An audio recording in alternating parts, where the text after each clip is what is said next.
All right, we are live. All right, Shane Van Ginsburg, SVG. He is talking with Trackhouse. He is trying to get in that Project 91 car. He says it depends on the schedule with the V8 Supercar Series. I forget who sponsors it now. It used to be Virgin Mobile, but I'm just going to call it the Australian V8 Supercar Series.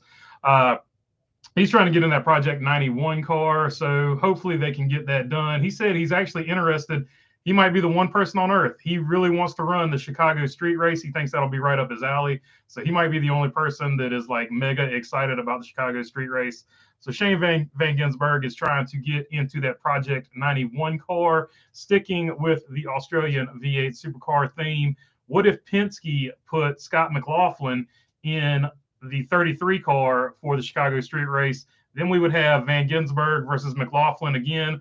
For those of you who are unaware, uh, Shane Van Ginsburg won the championship in 2016 and 2021, and Scott McLaughlin won it in 2018, 2019, and 2020. So they have a pretty huge rivalry over there in the Supercar Series. So it'd be really cool to see it come to NASCAR. But that is the Shane Van Ginsburg news. And of course, Jimmie Johnson has gone part-time. He's semi-retiring, so we might see him somewhere like, the North Wilkesboro All-Star race where he's automatically qualified for being like a past champion or something like that. And also what probably everybody wants to talk about are the penalties to the 23 of Ty Gibbs and the 24 of one William Byron, Fast Willie B.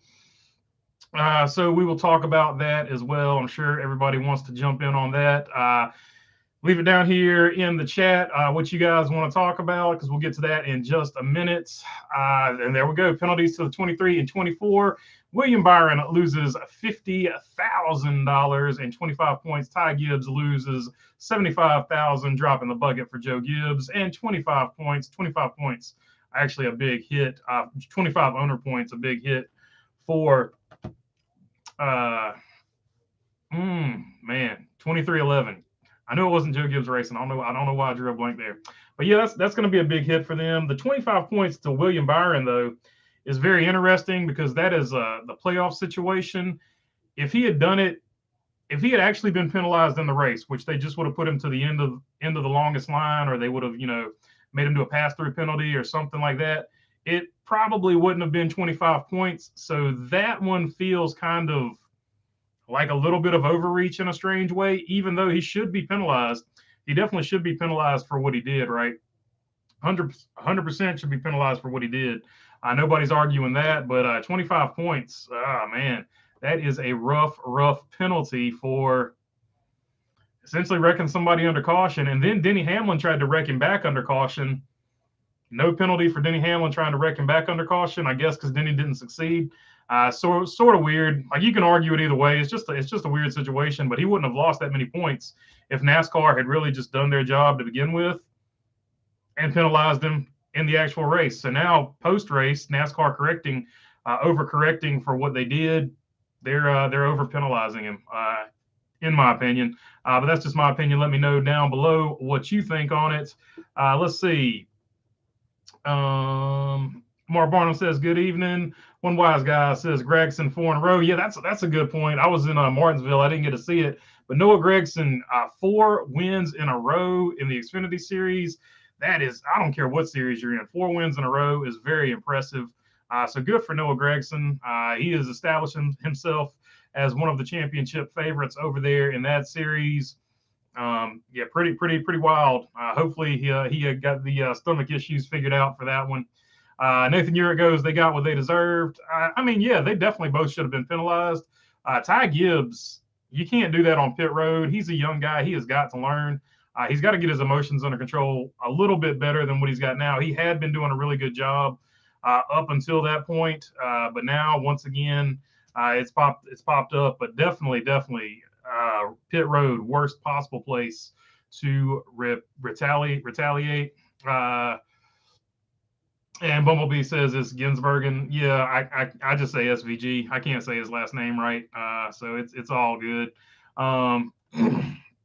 Nathan Urich, a crew member or official, would have been ran over on pit road. Yeah, I would actually, honestly, with Ty Gibbs, I don't care about the money or the points. I actually would have liked to see him miss a race because I think you got to get people's attention for a situation like that on pit road. I think at least a one race suspension would have probably been something that would have made everybody think a lot harder about it. But that's just my opinion on that one. I just would have had different penalties. That being said, I'm glad NASCAR penalized both of them. I just would have had different penalties. William Byron, I would have just penalized him during the race.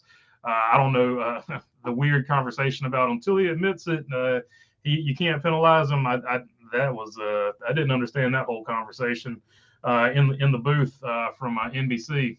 I can't remember if it was Junior or Jeff Burton. I think it was Junior saying that. I never got that. That was not good analysis on that particular occasion.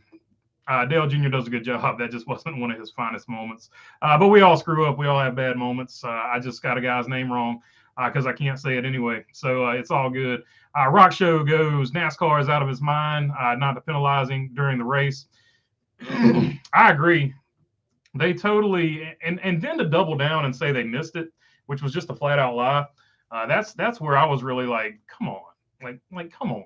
Just say you didn't penalize them and you should have. Just tell the truth for once in your life and move on. And now they've done the right thing and penalized him after the fact. 25 points though, but if they had caught him during the race and done it during the race like they should have done, they probably just would have sent him to the back of the field or put him, pass through penalty, go one lap down, whatever they were going to do. But 25 points seems a little more strong because NASCAR missed it. So actually he's being penalized more because NASCAR screwed up. So it's NASCAR is going to NASCAR. I guess that's all I can say about it. Douglas Serrano, what's going on, man? Molten Rage. NASCAR did the right thing, penalizing William Byron. If you break the rules or spin a wreck somebody under caution, you play stupid games, you get stupid rewards you deserve. Keep coping, HMS fans. Yeah, definitely the Hendrick Motorsports fans aren't happy about it. I can understand where they're coming from with the 25 points because if NASCAR had just penalized them during the race, it would have been a much less fine. But that being said, you still got to penalize them. And because NASCAR screwed up and missed it, he actually ended up getting a bigger penalty than if they had just penalized him during the race. Just one of those deals. But if he hadn't have done it, he wouldn't have to worry about it. So it is what it is. My assumption is Benjamin Lewis says, my assumption is the problem with Goodyear is quality assurance. They aren't testing the tires the right way to prevent the defect in some tires. Most of the tires are good. So Benjamin Lewis, I kind of have to agree with you there. Now there's three people at blame here. Some of the teams are underinflating the tires. NASCAR came out with a rim that's way too big, so it doesn't have enough sidewall for the force that a car going around a circle track has. And Goodyear has some type of quality problem because you see some cars.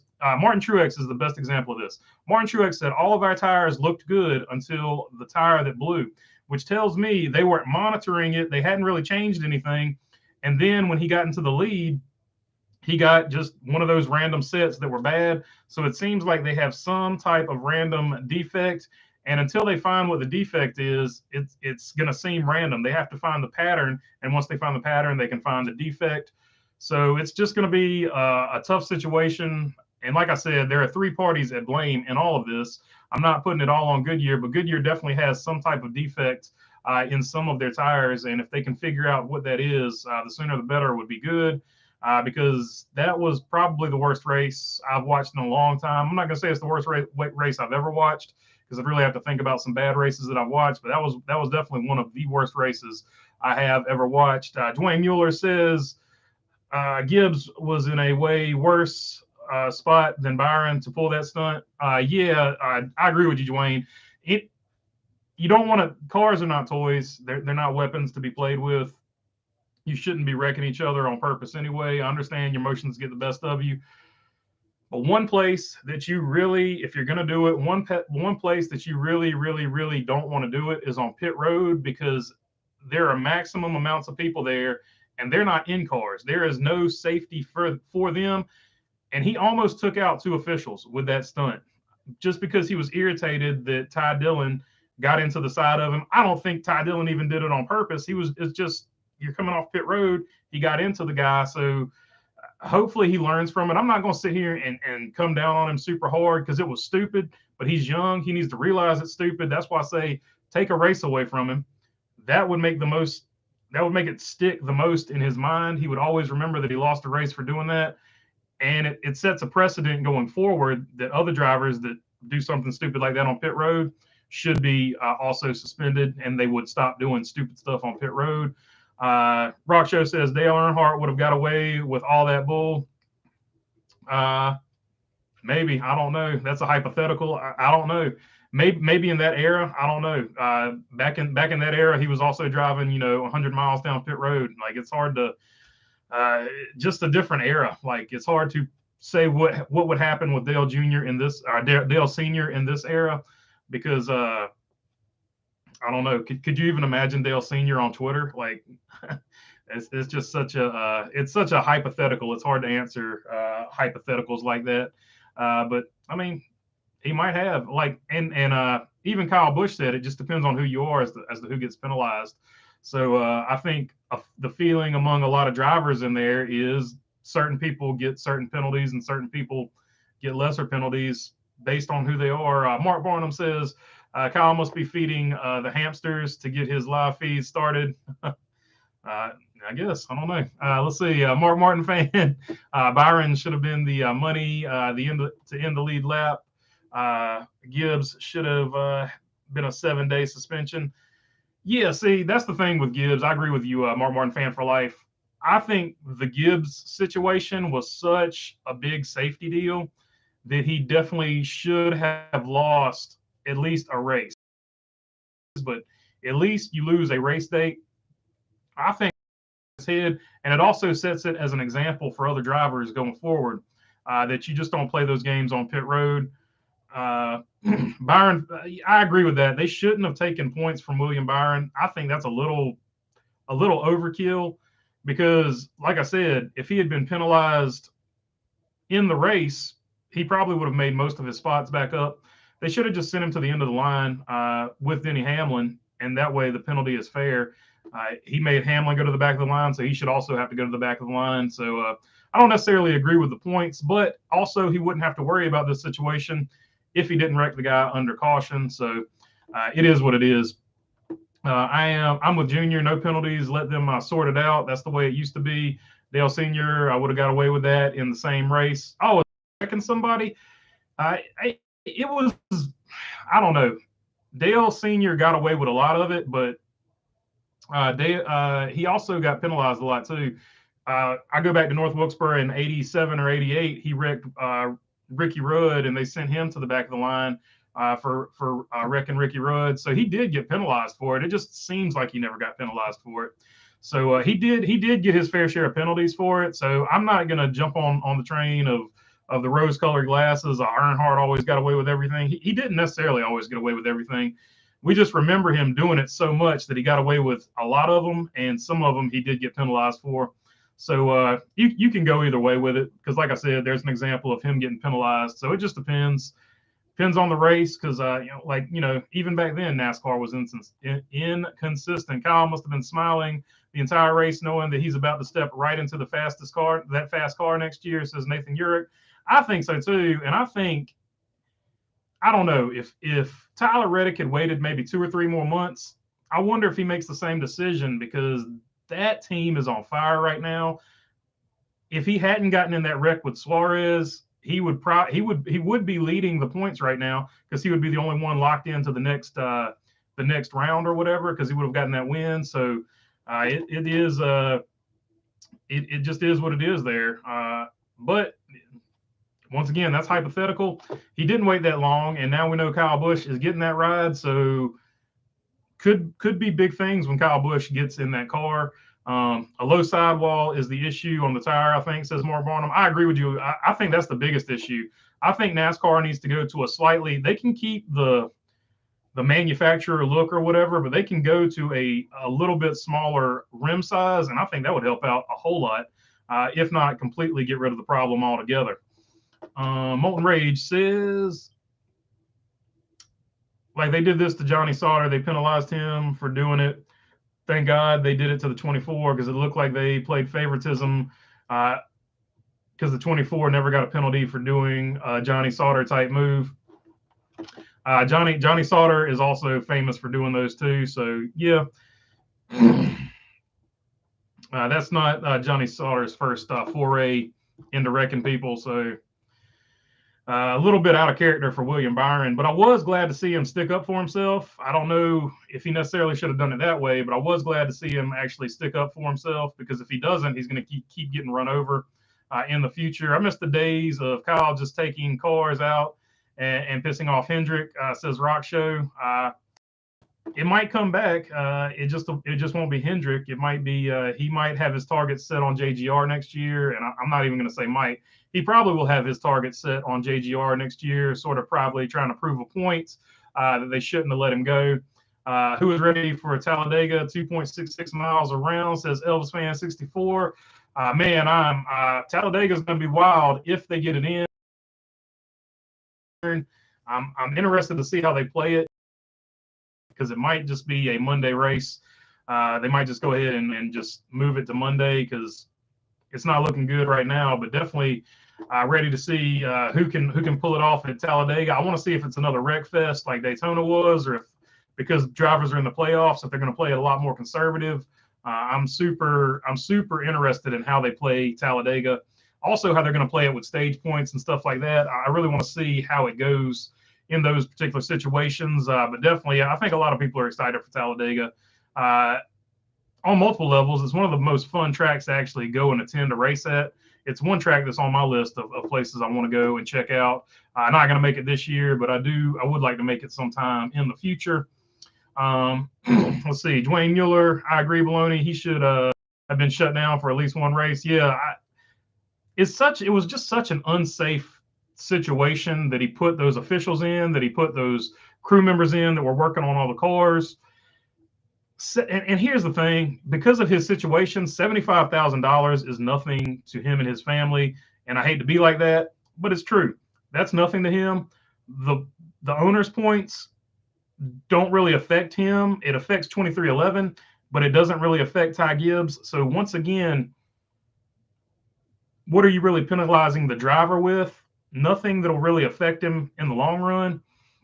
So I think taking a race away from him would be the way to open his eyes up and be like, that's unacceptable. We don't want to see that again.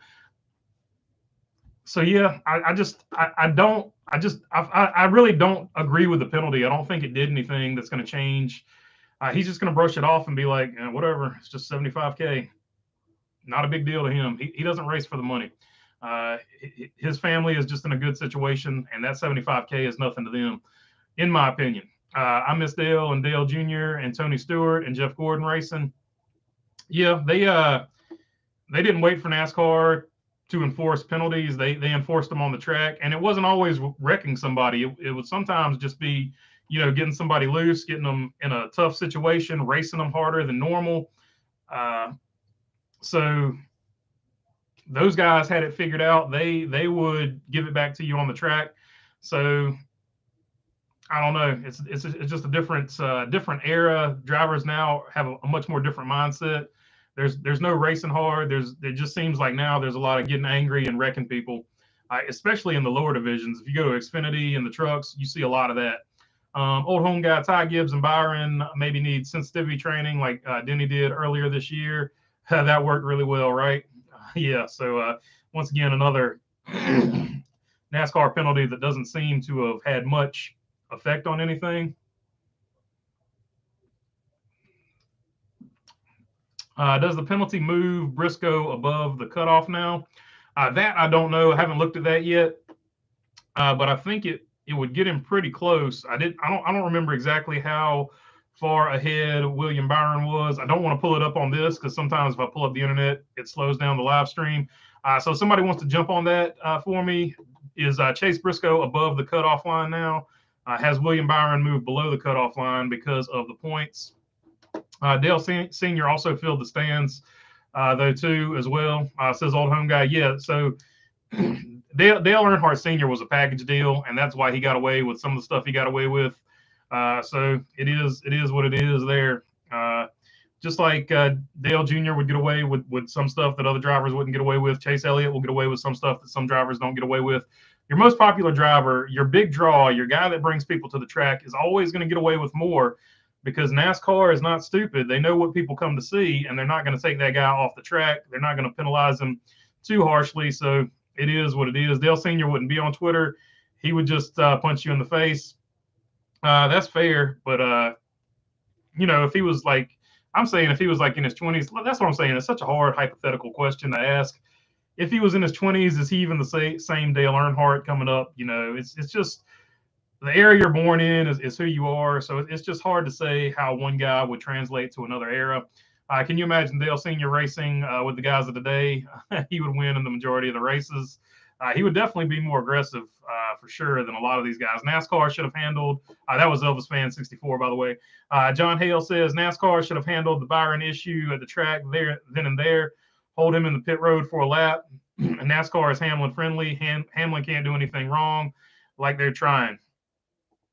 So part of that, I would somewhat agree with you. And I think part of that is Denny Hamlin has a lot more sway than normal drivers, other than maybe, say, Brad Keselowski. Brad Keselowski, also a team owner. Denny Hamlin, also a team owner. So Denny Hamlin has a little more say than some guys. And so sometimes there is a chance that, Denny Hamlin and guys like Brad Keselowski could possibly get some favoritism shown. Although Brad Keselowski didn't get a lot of favoritism shown to him early in the season with that weird penalty for repairing a broken part that you can't adjust or do. I don't know. Whatever that penalty was, we still don't officially know what the part was. It seems to be the rear tail diffuser that they were having a problem with. So I guess once again, and that's what I said, Kyle Busch's tweet, I think, speaks volumes for how a lot of people think about the how certain drivers get treated differently than other drivers. I think that's certainly an issue, and I was just talking about it as well myself. So let's see. I got to do it like Chastain and just be crazy, man, and they self-proclaim you an idiot like he does, says Rock Show. Yeah, Ross Chastain is nothing but consistent. He's always over-aggressive, and because he's over-aggressive, you can never say he's doing it on purpose, right? Because he's always, just sticking it in there. So that's 100% the way he races. I would put Joey Logano. Joey Logano, he's gotten a lot more mature with it, but Joey Logano drives the same way. There are a lot of drivers that drive that way. Ross Chastain just happens to be the driver that they're picking on this year because he is new to the playoffs, basically. They're not used to racing with him. They're not used to him. He's sort of the new kid on the block, and in a way, they're sort of testing him to see if they can break him mentally because he was winning a lot. And early on in the playoffs, it looked like he was a different Ross Chastain. But this last race, you saw him sticking it in again and being the Ross Chastain of old. So I think he's kind of over it. And I think you're going to see the rest of the playoffs. He's going to drive like Ross Chastain. The mental tactics don't seem to have worked there. But then again, that's just my opinion. I definitely could be reading way too much into that. It is what it is. If Junior was still racing, he would be winning Talladega, says Elvis Fan 64. Yeah, he was the man at plate tracks in his career. Douglas Serrano said, just thankful there are no penalties to Hamlin, says Douglas Serrano. No doubt, for sure. Dwayne Mueller, there isn't any other companies in the USA that make tires, LOL. Yeah. Oh, man. Once again, Denny Hamlin calling it like he sees it. And like you said, Goodyear pays good money, so they're not going anywhere. And depending on how long that contract is, I don't think they're going anywhere until that contract runs out. And even after that contract runs out, it's just such a tradition to have Goodyear on the tire that I don't know if Goodyear ever goes away unless Goodyear wants to go away, which they might want to after these low-profile tires. I don't think they're a huge fan of the low-profile tire, which I personally think is the biggest issue. We can put all of it on Goodyear we want to, but the low-profile tire is the biggest problem. They could shrink that rim just a little bit and give them a little more sidewall. That would help out tremendously, in my opinion. Hamlin's eyes aren't looking like he is all jacked up on speed anymore. Now he is just subdued. I think he's a creep, says Rock Show, referring to Denny Hamlin and Adderall. The Bubba Wallace comment. Ironically, his driver, Bubba Wallace, made that comment after the 2018 Daytona 500, where Bubba Wallace finished second and Denny Hamlin wasn't happy with him and put him into the wall after the checkered flag. No penalty for that for Hamlin, by the way, either. So, he's just in the good graces of NASCAR. He gets away with more than other people. And that's what I was saying. Some drivers get away with more than other people. He's one of the drivers that seems to get away with more than other people. Elvis Fan 64, whatever happened to Jeffrey Earnhardt Racing? I don't know. He was hoping, I think, to run with Childress again for Talladega, but I don't think that deal got done. To my knowledge, it didn't get done. I don't see him in the 3-car on the entry list. But we'll I don't know. He might get another race with him maybe next year or later on down the line. We'll just have to see what happens, or possibly one of the KBM trucks. Now that they are aligned with RCR, I could see that being a situation he could fall into as well. Maybe becoming a Chevrolet driver over there. Just something you'll have to follow. But I haven't heard any word on what happened, why they didn't get it done. Benjamin Lewis, they would need new brakes to go with the smaller diameter wheel.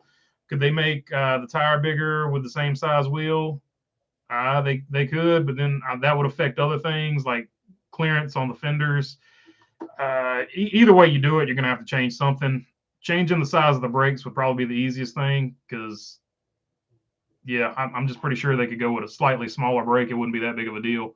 Slightly smaller rotor, smaller brake. That would be probably a cheaper fix than redoing all the body work for a bigger sidewall tire on the bigger rim.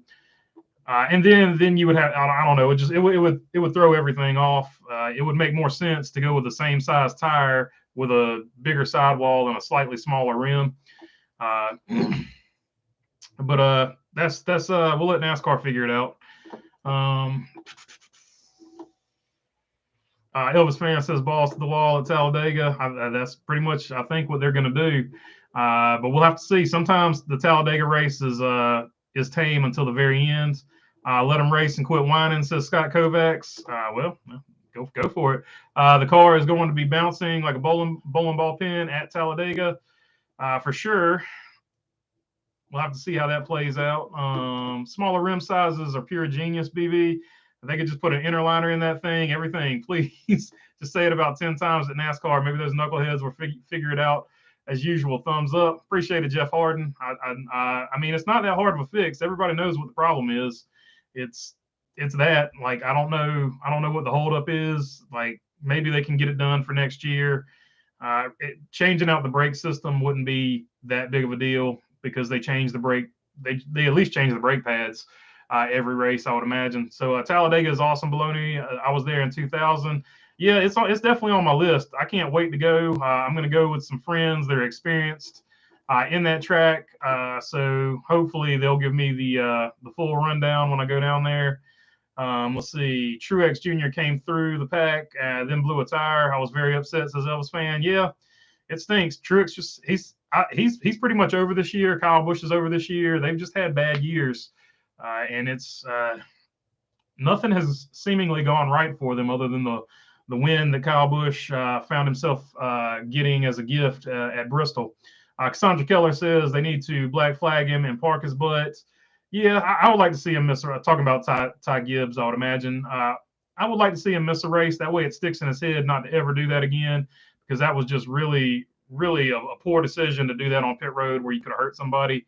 When they make the change, better make it 5 or 6 or even 8 lug. Anything is better than 1, says Benjamin Lewis. I think they'll probably stick with the 1 lug. They seem to be in love with that. But they could make the rim size slightly smaller so you could get more sidewall. Jermaine Boyd, what's going on, man? Good to see you here. Mark Barnum, possibly all 3 series could be rained out. Yeah, that's going to be interesting to watch because trying to squeeze all 3 series in is going to be tough. Jay Santos, what's going on, buddy? It was a perfect storm for a bad race. Texas tippers and tires. Yeah, I agree with that. No doubt about it. So I like the alliteration there. It was really nice. I like alliterating. Jay Santos, are you on patrol? Rock shows. Elvis Fan always said the best mechanic you can find. Put a driver with no fear, ride wide open, and see who is the fastest. That's racing.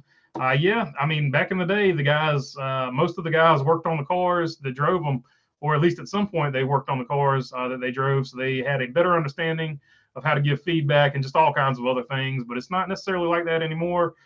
Maybe Josh Berry, Corey LaJoy. There's a few out there. Eric Jones, I know Eric Jones and his dad worked on them.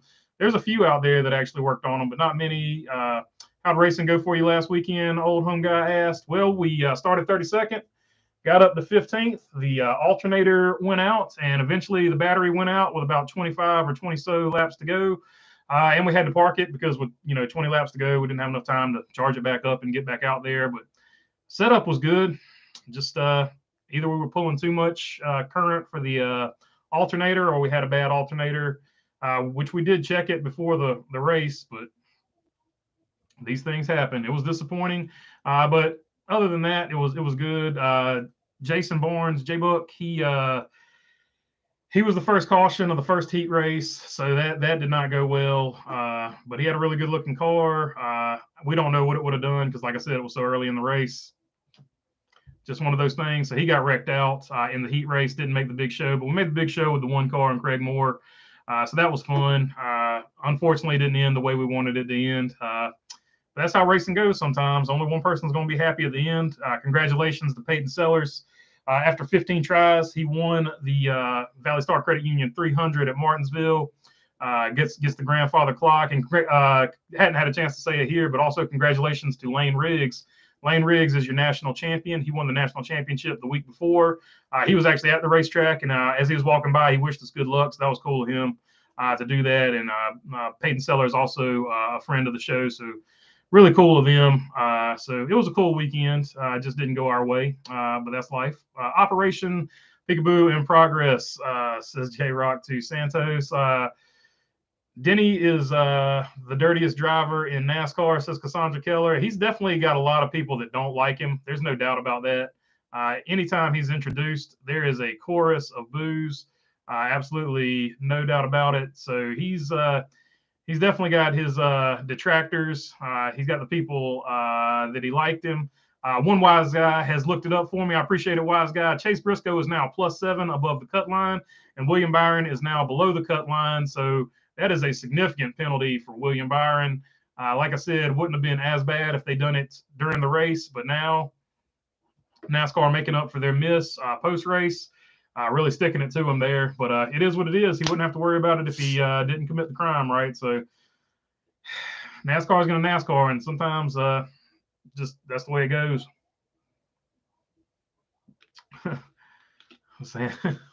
Jay Santos saying don't make me perform a 3-step takedown on you. Talking about being on patrol there. The only guy I hate on the track is Denny Hamlin, says Cassandra Keller. Let's see. Fix the plumbing. Got good late here. Howdy from Canuckistan.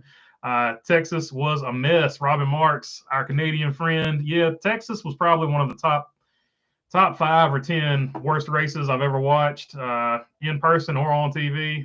It was not fun. It's just it's a tough watch. Project 91, another guy from Marcus Ambrose type guy, old home guy says, yeah, Marcus Ambrose was a V8 supercar driver. Van Ginsberg drives the Red Bull. It was a Holden Monero. I think they're going to race Camaros this year. So switching over from Holden to Chevrolet, but he's the Red Bull team. Dang it, I can't remember the name of his team. I know McLaughlin. McLaughlin drove for Dick Johnson Racing. That's a pretty easy one to remember. Any of the Australian fans that want to send me one of those Dick Johnson Racing T-shirts, feel free to, because I always got a kick out of that name. But I can't remember the name of the team. It's Red Bull, but it's another person that owns the team. But he's the Red Bull man over there, and very similar to Marcus Ambrose, a 2-time champion, and McLaughlin, a 3-time champion. So it would be cool to see that rivalry continue over here in NASCAR, even if it was just one race at the Chicago Street Course. I think that would be cool. Connor Brown, Ty Gibbs got a $75,000 fine and 25 owner points taken away for hitting Dillon on pit road. I wouldn't be surprised if he gets a vacation for the rest of the Cup Series season and hopefully Xfinity. I don't know about the whole season, but at least one race. I mean, that is such a light penalty to him in his situation that it's not going to affect him. Like, it's not, those points aren't going to affect his season. That money is not going to affect his financial situation. So what did he really get penalized for? Let's see. Nemechek has withdrawn from Xfinity race. Jeffrey Earnhardt has withdrawn from the Xfinity race. Ronnie Bassett Jr. has a friend of the show has withdrawn from the Xfinity Series race. C. Roper has withdrawn from the trucks due to weather. Citizens, I'm going to skip the police stuff here. Hamlin admitted he slowed way down to force Byron to hit the rear of his car. Yeah, that's it is what it is. What I'm talking about with Hamlin is Hamlin tried to wreck him under caution and couldn't do it, and admitted that he couldn't wreck him under caution. So if William Byron is being penalized for wrecking somebody under caution, and Denny Hamlin admits that he was also trying to wreck somebody under caution, is Denny Hamlin not getting penalized because he didn't succeed in wrecking? Like, that doesn't really add up. But it is what it is. NASCAR makes those decisions, so I'll stay out of it. But you would think one guy would get the same penalty as another guy, but not necessarily in NASCAR. Like we were talking about, some guys get penalized, some guys don't. I think Rowdy Bush in the 8 next year is going to win a lot with Childress. He'll have a good chance to, Elvis Fan 64, no doubt about it, because that car has been really fast this year. We know Kyle Busch is a good driver. As long as him and Randall Burnett can sort of hit the same type of chemistry that Tyler Reddick and him have, they should hit the ground running.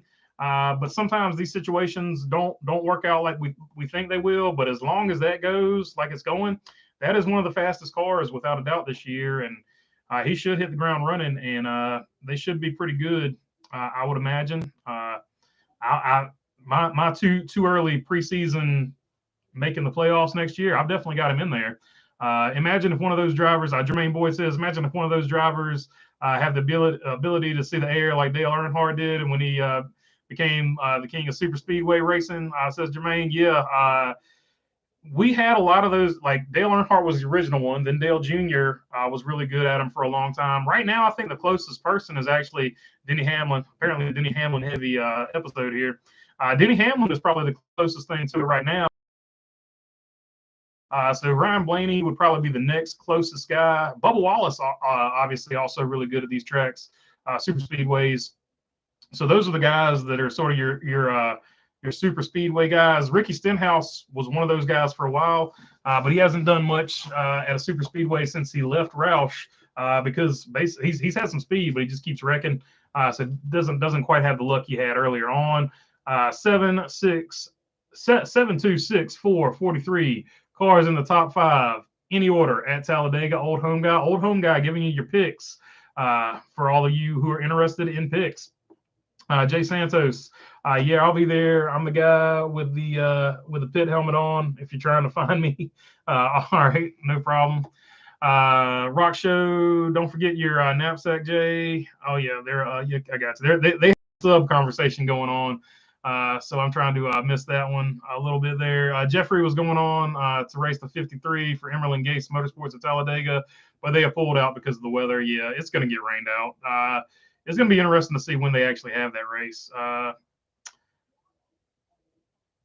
Let's see. I can't wait for Talladega either, but they have concerns if the yellow line rule is going to strike us. Oops, just jumped and missed something.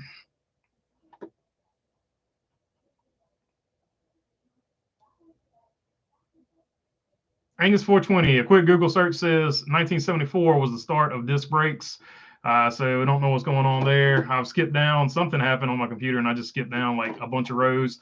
So I've missed a bunch of comments. But Jamie Thornton says, so if NASCAR had just parked the 24 the rest of the race, when they found out he wouldn't have lost as many points. Well, I mean, I don't think they would have parked him the rest of the race. I think they either would have just sent him to the end of the longest line, or they would have gave him a pass-through penalty where he would be a lap down. So I think the point situation would be different, but even then, I don't know if he would have lost 25 points with all the attrition of that race. But they wouldn't. I don't think they would have parked him. I think they just would have gave him the penalty of going to the. Usually for something like that, they just send them to the end of the longest line, or give them a pass through if it's green flag. But because it was a caution, I think he would have just gone to the end of the longest line. Let's see. Bogan World says triple 88 Red Bull team, SVG. He's a Jimmy Johnson type guy when it comes to talents.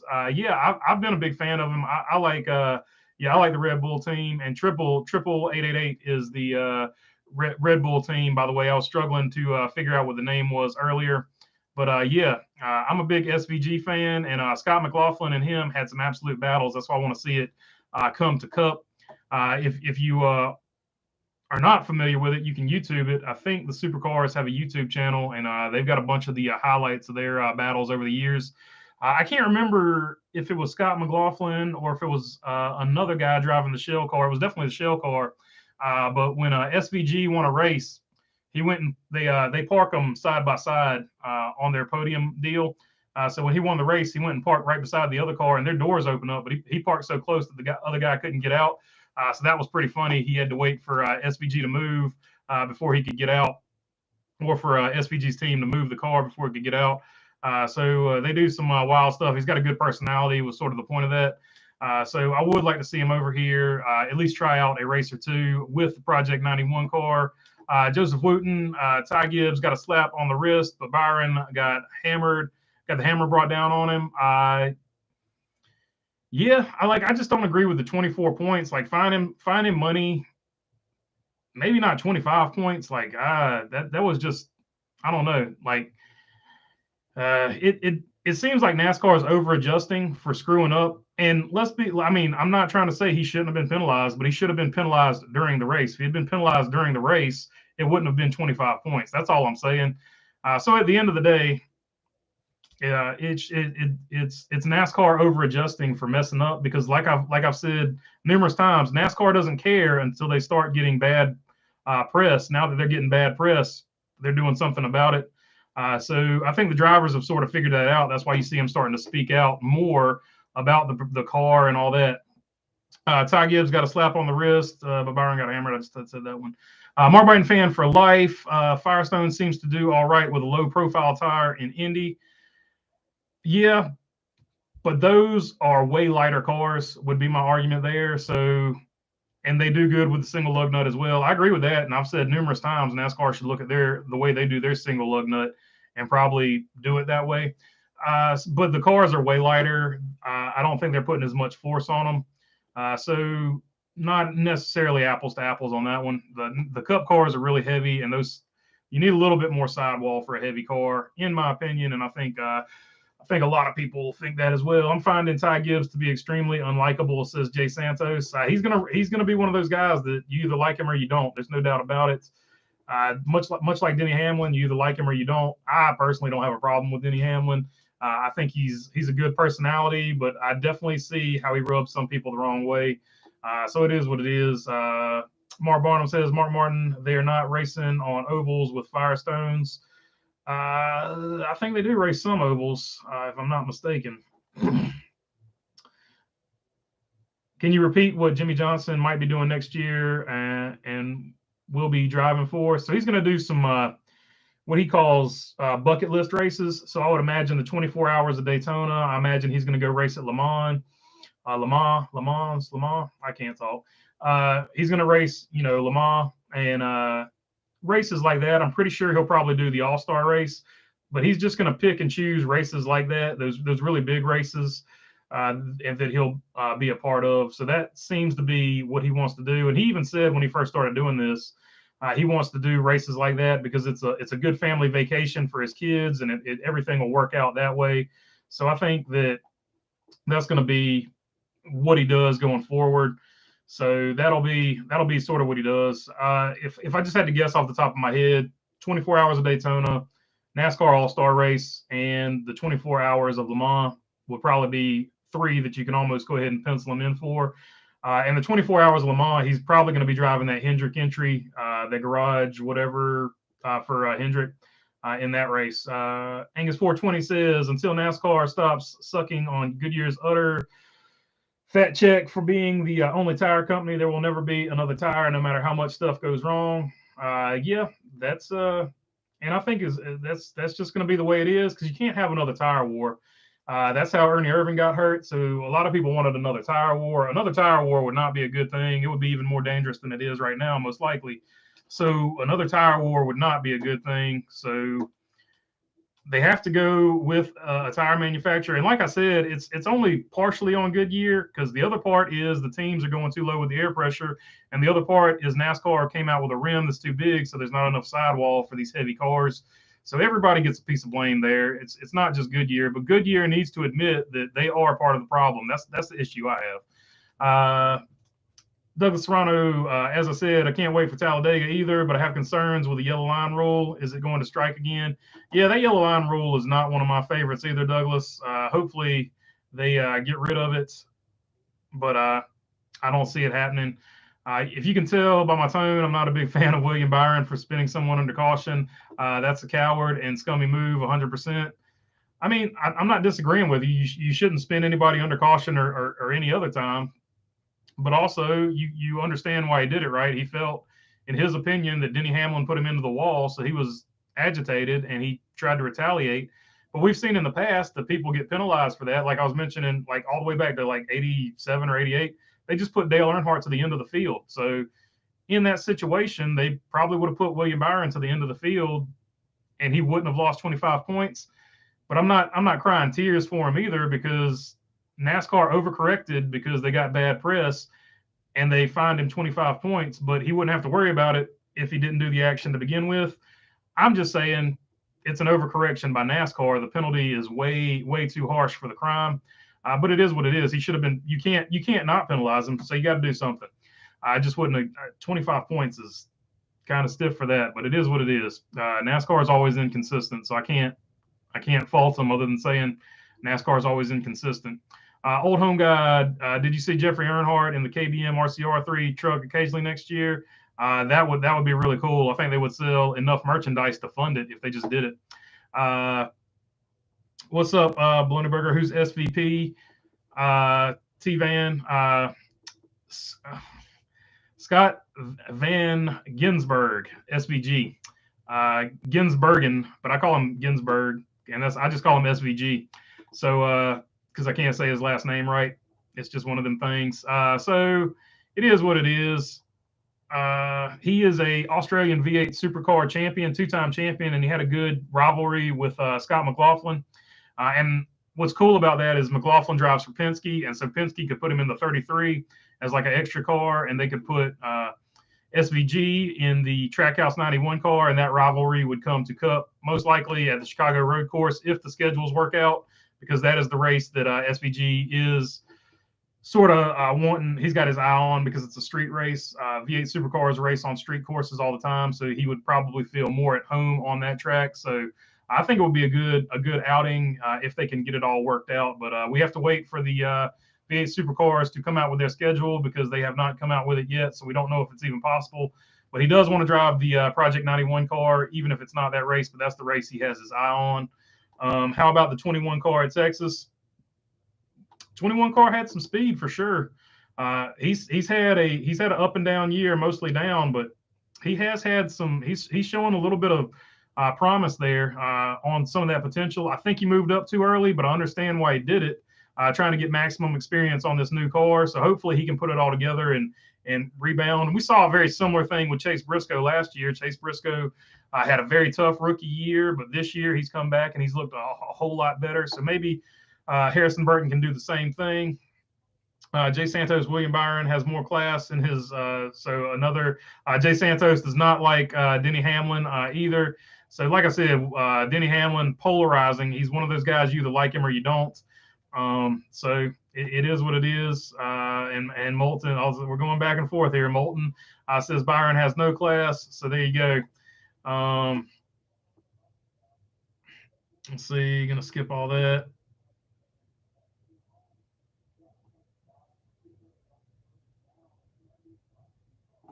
Angus 420, it's a classic case of the Ford Exploder, too much weight, not enough sidewall, and air pressure. Yeah, so there's a real world example, and heat was also a factor in that, because most of them happened in really hot climates like Arizona and Southeast. So he's talking about in 2000-ish, 2001, maybe 99, somewhere in there. The Ford Explorer and the Michelin Tire Company, or maybe Firestone Tire Company. It was Firestone. I remember it now. They made a tire that did not hold up under certain temperature conditions on the Ford Explorer, and they had a lot of blowouts. They had to do a recall on the tires. It was a big thing. It was a long time ago. A lot of people probably don't remember it, but that is another case where the tire was not manufactured properly for the vehicle it was on. Let's see. Four drivers are greater than other manufacturers' drivers. Moulton going in on the manufacturer battle now. Let's see. Still going on about that. Let's see. Old Home Guy says, I listened to the race on PRN, and at least they covered the Cody Ware accident. Yeah, so that's a good point. I'm glad you brought that up, Old Home Guy. The Cody Ware incident, they covered the wreck. They said it was bad, and then we saw him get out of the car, and they're like, oh, he's out of the car. Then we saw him collapse, and when he collapsed, they just didn't say anything. They just kept talking about it's good to see the safety of these cars. He's out of the car, blah, blah, blah. But we clearly on TV saw the guy collapse. We clearly saw paramedics and stuff around him, and they just droned on and talked about other stuff. And then maybe about 20 or 30 seconds later, they finally acknowledged the fact that he passed out, or was not doing well, and was being attended to by paramedics. And it was just another, like, you can tell NASCAR tells these guys we only want to hear positive stuff about the new car, because all they kept talking about when these tires blew out was, look at how well these cars rebound from hitting the wall. You can barely tell it hit the wall. If the old car had hit the wall like this guy would be out of the race. Like, that was the line that they kept going to over and over and over again. And it just got really annoying because they just kept saying the same thing when they should have been addressing, in this particular situation, Cody Ware's safety and worrying about Cody Ware, or they should have been addressing the tire situation, which they finally addressed toward the end of the race. But they just kept repeating the same. It's sort of like they were given a company line. They kept repeating the same company line over and over again. Look at how good the body holds up. Look at how rigid and sturdy this chassis is. The old car wouldn't have handled this. Like, it was just such a PR move, and it was an obvious PR move. And we, the fans, are getting tired of that. Like, we get it. NASCAR is proud of its new car. And that's fine. It's a clean sheet. We weren't expecting the car to be perfect. But what we do expect is for it to be acknowledged when the car fails. When the car fails, it needs to be acknowledged, pointed out, and fixed, addressed. If not this season, at least say, hey, we know this is a problem. We're going to address it. We're working on it right now. That's all you have to say. And then you actually have to get to work and address the problem. So we don't need this spin that the new car is the greatest thing of all time. We've got eyes, we can see, we know what's going on. You can't expect fans who are watching these races to be like, yes, this is so great. They keep telling us it's great. It must be great. It's not how it works. You can say it's great all you want to, but we're watching the product on the track. We've seen drivers get hurt. We know the car is too rigid and it's sending too much impact to the drivers through the seat, and that needs to be fixed. And we also know that at tracks that load really hard, the sidewall on this tire is not holding up for 3 reasons. There's not enough sidewall. Goodyear has some type of defect in their manufacturing process, and some of the teams are going too low on tire pressure. We know that those are the issues. Now, we need to stop saying the car is great, and we need to address those issues. First off, we need to address the safety issue, because that's the most important thing. So, I mean, we don't need to constantly get this line that, look at how well the new car holds up when it hits the wall. The new car shouldn't be hitting the wall this often anyway. So how about that? New car shouldn't be hitting the wall this often anyway, because the tires shouldn't be this crappy. How about that? That's what you need to say next time a car hits the wall because of a tire. Let's see. I like how Watermelon Man is trying to stay under the radar right now, says T-Van. Yeah, he drove more aggressively last race, but he has been minding his P's and Q's, no doubt about it. Let's see here. Ryan Perez, Ty Dillon is my pick for Talladega. He doesn't have a ride next year and is desperate for a big moment to attract potential employers. Also, Talladega. Ryan Perez, I'm going to go ahead and tell you that's not the worst pick in the world. We've seen speed from the Petty GMS cars, and we know that these tracks, or at least the Daytona race, has produced different kinds of winners because a lot of people wreck out. So it is what it is. So not the worst pick in the world, and Ty Dillon is good at plate tracks. So that would be if you hit that on your DraftKings, that would be a big hit. But that's definitely something I could see happening. I would also like to see somebody like Corey LaJoie. Could this be the race that Corey LaJoie gets in there and wins? I would love to see that happen. Old Home Guy goes, Ford and Firestone families are related. Yes, they do. They have a relationship going back all the way to the beginning of the Ford Motor Company. No doubt about it. That relationship was definitely strained during that situation. I can't remember if they ever repaired it or not. I think Firestone went to they used their Bridgestone brand and put them back on Fords if they went back to it. I can't remember. I left Ford before all that got sorted out. That's how long ago I worked at Ford, by the way. Yeah, I left before that ever got completely sorted out all the way. So it is, but yeah, they have a relationship going all the way back to the beginning of the motor company. Let's see, why is the Ford Mustang worse than the Ford Fusion in the Cup Series? Looking at performance, Ford made a mistake. When they went to the Mustang, the Fusion was so much better, says Molten Rage.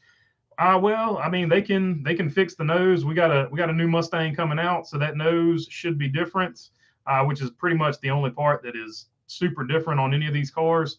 So the nose will be different on the new Mustang, and we'll have to see how it goes from there. I think, well, they went away from the Fusion because Ford made a conscious effort to not sell cars because they weren't getting the profit margins on cars that they were getting on SUVs and trucks. That's why you see all of your American car companies, the only car that Chevrolet offers is the Camaro, and they're getting rid of that.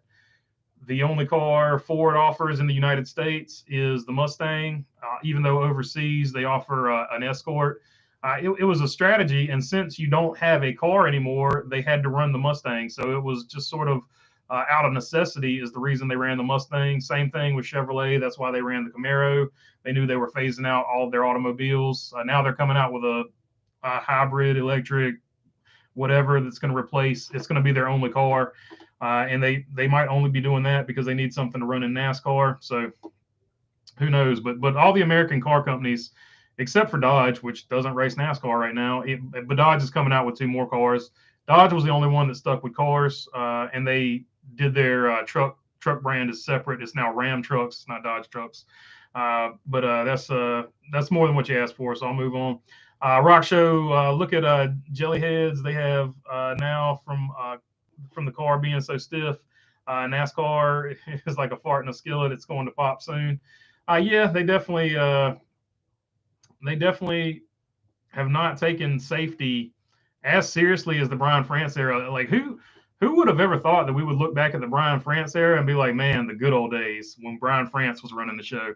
But that's where it's gotten to, in my opinion. Jay Santos, what's going on, man? Watermelon Man, cheers, no doubt. The boys in the NBC booth have a script to read, just like the WWE, says Edward Dillard.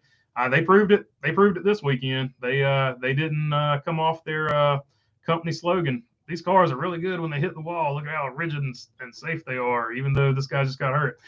Cody said front tires were off the ground after the hit and the throttle hung open. He was along for the ride, basically. Says, yeah. So, just not good.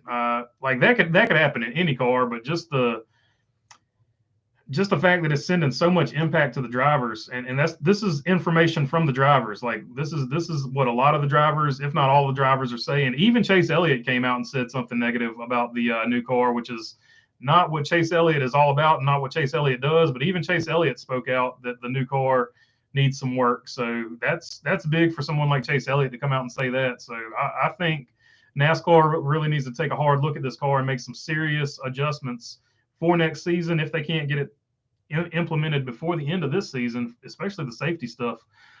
Flying Fortress RC, Goodyear and NASCAR need to get their stuff together. Yes, the new car is great, but drivers are getting hurt, and hopefully someone won't expire before they do something. Yeah, I agree. This is the one good thing I can say about, not the one good thing. This is the good thing I can say about the Brian France era. They took safety super serious. Like they stayed on top of safety, regardless of what you say about his playoff formats and all that, which I don't agree with. I don't like any of his playoff stuff that he did, but he was on top of safety. And I don't see this administration taking safety as seriously as that administration did. So that's one thing that I think you can say about the Brian France administration. They took safety very seriously, and I don't see the urgency with this particular administration like I did on that one.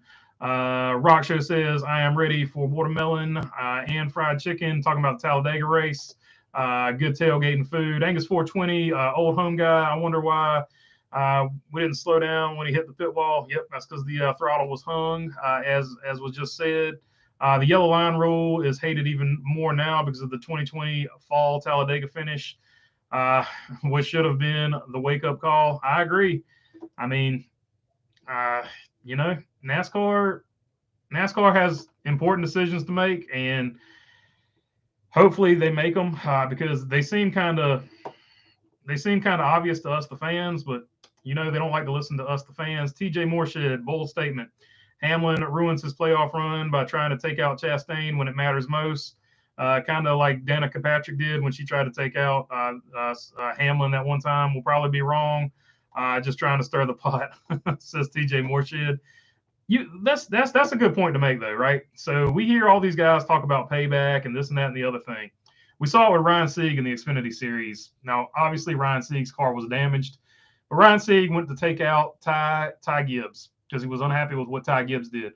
Well, Ryan Sieg, even though he was technically already out of the race because his car was hurt, he took himself out, right? So that's the other thing you have to consider if you're a driver in the playoffs and you're like, I'm going to get my retribution. I'm going to get my revenge. I will get my satisfaction. I will go wreck this guy because, whatever. Because you could also take yourself out, right? If you miss, there's a chance you will miss. So you could take yourself out and not even get that guy. We saw it with Kevin Harvick, right? At the Roval, he was nervous about Chase Elliott. He paid Chase Elliott back. Then Chase Elliott was behind him. He got nervous, missed the corner, and ended up costing himself. So, it's one of those things. Do you want to play that game, or do you just want to go out there and try to win a race, try to win a championship? And that's what I've been talking about. Like, don't focus on this other nonsense. Go out there and focus on a championship. Molten Rage says, I still want a Cole Custer win. I am hoping for it to happen. Also, screw this weekend. It ruined Cole Custer's under the radar improvement because now he's got a bad finish. I mean, it's Talladega. I don't know if you can see anybody's progress here. It's, in my opinion, it's just going to be another survival race. So it's going to be one of those deals where you're trying to survive Talladega. Not necessarily. I don't think it necessarily matters who's got the faster car. Philip Canavan, what's safety? Something NASCAR used to be very concerned about, Philip. I agree with you. I see what you're doing there. I appreciate it. John Smathers, NASCAR should just go back to the old tires and rims. A lot of people want that, but they won't do it. It would be a major cost to go all the way back to that, according to everything they say. But who knows if that's true or not, but that's what they say. Don McLeese, I'm sure the playoff drivers are happy that Reddick missed the first cut only by 2 points. It all started when leading the race at Kansas when the tire problems cost him big. Yeah, for sure. Which is funny because everybody's like, well, the leader and the winner of the race didn't have tire problems. He didn't have tire problems this race, but he had it at Kansas. So, I mean, everybody has had some type of odd tire problem, and you can't just say it's all air pressure because that's just not accurate. Because like Martin Truex Jr. said, all of his tires look good until the set that blew. So there is definitely some type of something going on with the manufacturing, as well as the teams going too low on the air pressures, as well as NASCAR coming with a rim that is way too big and not enough sidewall on the tire. It is a three-pronged issue, and I'm just over Goodyear saying it's not us, it's the teams. It's just the teams. Goodyear needs to shoulder some of the responsibility. Lindsey Bell says, am I the only one that finds it funny that 24 is mad at the 11 for the same thing Joey did at Darlington, but when he did it, it was okay. What a hypocrite the 24 is. I see, Lindsey Bell, I see what you're saying, and it is ironic that happened, but I think he's still got that 24. He's still got the 22 incident on his mind, and he doesn't want to keep getting raced like that. So I felt like he needed to stick up for himself. That's why I said it was out of character for him. But at the end of the day, it ended up costing him a lot. So I don't know if he'll ever do it again. I guess I should say. I guess we're going to find out if he ever does it again. I'm really surprised Jeff Burton didn't say more on safety since he was a huge safety backer in the past, especially now with his son driving Flying Fortress RC says. Yeah, not only that, he is the president of the Drivers Alliance. So I was really expecting him to go in there and say something serious about the safety of the new car, especially speak out about Cody Ware there when that happened. But he swallowed the microphone. He's been very adamant about how Ross Chastain drives, but he swallowed the microphone on the safety issue, at least this particular instance. So that was very interesting, and hopefully going forward, he'll get behind the drivers here, and we'll get a safer car, a less rigid car with some type of crumple zones to take some of the impact away from directly hitting the drivers, and also maybe a tire that has a little more sidewall, a little more compliance for this particular heavy vehicle. Jamie Thornton says, it was honestly really stupid on Williams' part. He could have just paid Denny back on the restart. He was going to be lined up right behind him. Instead, he cost his team big points. I mean, I agree with you. If you're going to do it in the course of the race. Don't do it under caution when it's obvious. When it's obvious, you're going to get penalized. And that's why I said, even though I think 25 points is too much of a penalty for him for this particular incident, you did it in the most obvious possible way you could do it. So you knew some type of penalty was coming. So I don't feel super bad for him, because what he did was just like one of the things you just don't do in racing. You don't wreck somebody under caution. It's just one of them things. So he made his bed there, but once again, if NASCAR had done their job, it wouldn't be a 25-point penalty. But also, if William Byron hadn't done it, he wouldn't have to worry about a 25-point penalty. So all kinds of ways to look at it. And it's just NASCAR should have just made the call at the racetrack. That's what I don't get. I'm still trying to wrap my head around somebody obviously getting wrecked under caution and NASCAR didn't do anything about it. From that perspective, I mean, you know, who doesn't understand where Denny Hamlin was coming from, even if you don't like him? After this bad text is finished, I hope Custer bounces back with a good finish in top 10. I'm asking silence from the doubters. That's all I'm asking for. I don't think anybody's super going out of their way to hate on Cole Custer, other than the fact that they might know you're a Cole Custer fan. So I wouldn't. I don't think Cole Custer has. He's got haters, but not as many that are vocal, unless you make them by saying, "Hey, I'm a Cole Custer fan. He's the best ever." Then they're going to come at you. Tacona 2 says, what purpose does the time clock serve if you can make speed for one lap and then go 30 laps down after it? That's a fair point, Tacona 2. Like, that's a really good point. The time clock itself has never made sense to me. Like, I don't know. They don't want parts and pieces flying off the car is what they say.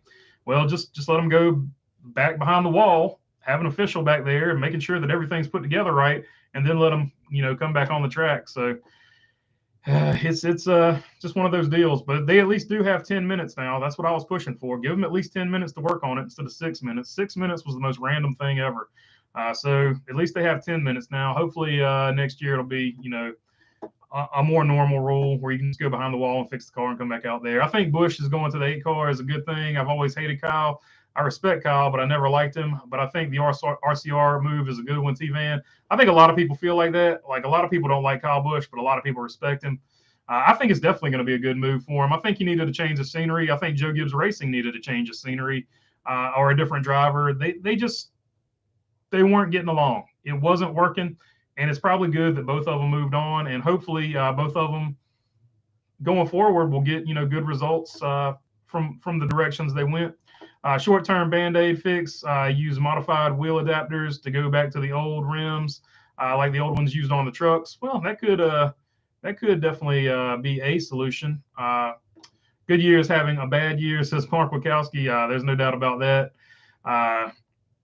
It has not been a great season for Goodyear, no doubt about that. Jamie Thornton, I was watching William Byron's in-car camera, and he had Chastain get into him earlier as well. So I think Baloney is right. William is just fed up.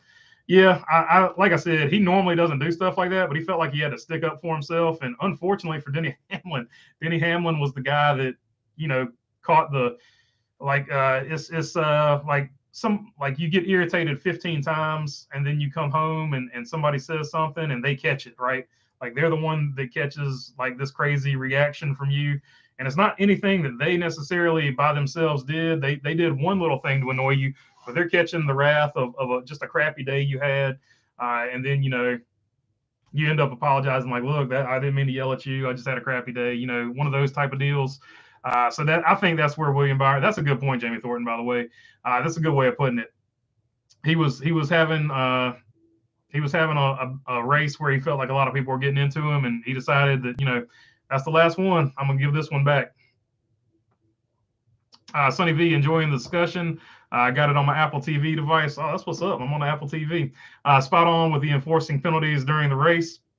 Yeah, if they had just enforced it during the race, we wouldn't be having this conversation right now, most likely. So we would be talking about Ty Gibbs and what he did. But luckily for Ty Gibbs, William Byron got into Denny Hamlin, so some of the heat is taken off Ty Gibbs.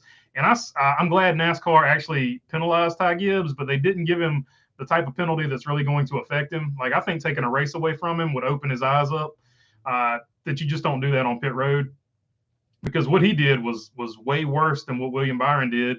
And the penalty he got was way less than William Byron's penalty, because he's not racing for points in the Cup Series, and $75K to him and his situation, he's not going to miss that.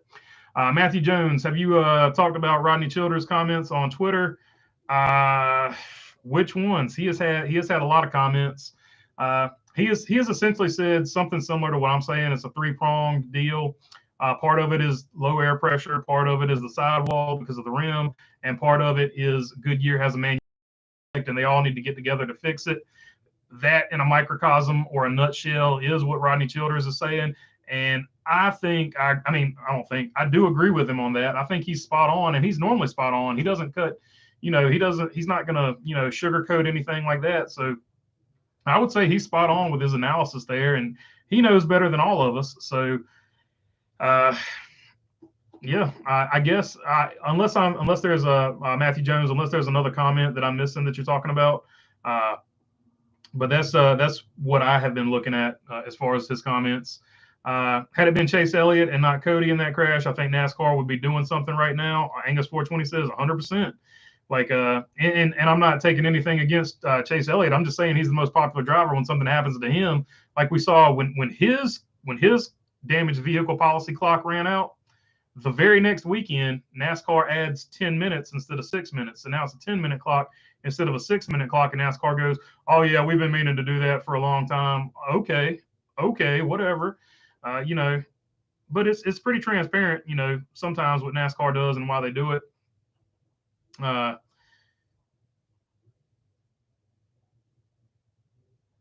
Jonathan W., how about Gibbs snatching Denny before his interview? What's that all about? I have no idea. I didn't see that, Jonathan W. I'd have to go look at that. I don't know. Old home guy safety with Brian France was dealing with. Yeah, he was coming off the immediacy of that incident. Safer walls and cars came from it. Maybe if the cars won't get fixed, maybe the walls need to be addressed. That's a fair. That is a fair comment, because a lot of people have been saying the cars don't hit this wall as hard because these cars aren't going as fast. And that's why these safer barriers, the foam in between them, is not giving like it should be, because they're not the speeds. So that could be part of the issue as well. But yes, there was during the Brian France administration, the severity of safety consequences was more dire because something bad had just happened. Obviously, I gotta watch what I say on YouTube. So you know what I'm getting at though. So Don McLeese with the crazy playoffs in this year. Who are your four that don't advance? Oh man, that's a good question. Oh gosh, I don't know, because we're gonna have to wait till after Talladega. But it's I think there's like 4 or 5 points from whatever to whatever. But if I'm just going off of, I got to go Austin Cindric. I didn't think Austin Cindric would make it this far, but Austin Cindric has been streaky. If he doesn't win at the Roval or the at Talladega, Austin Cindric, Chase Briscoe, William Byron, maybe. Yeah, it's just hard to say. Like, who do you? They're the 12 best drivers. Like, who do you say?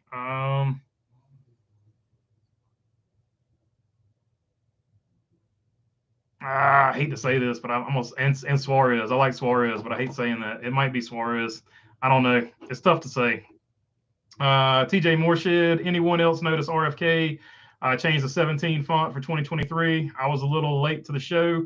I hadn't seen that. I've been work has picked up on all ends, so I did not see that, but I'll have to check it out for sure. I'd like for him to change the 6 back to like the Mark Martin 6. That would be cool.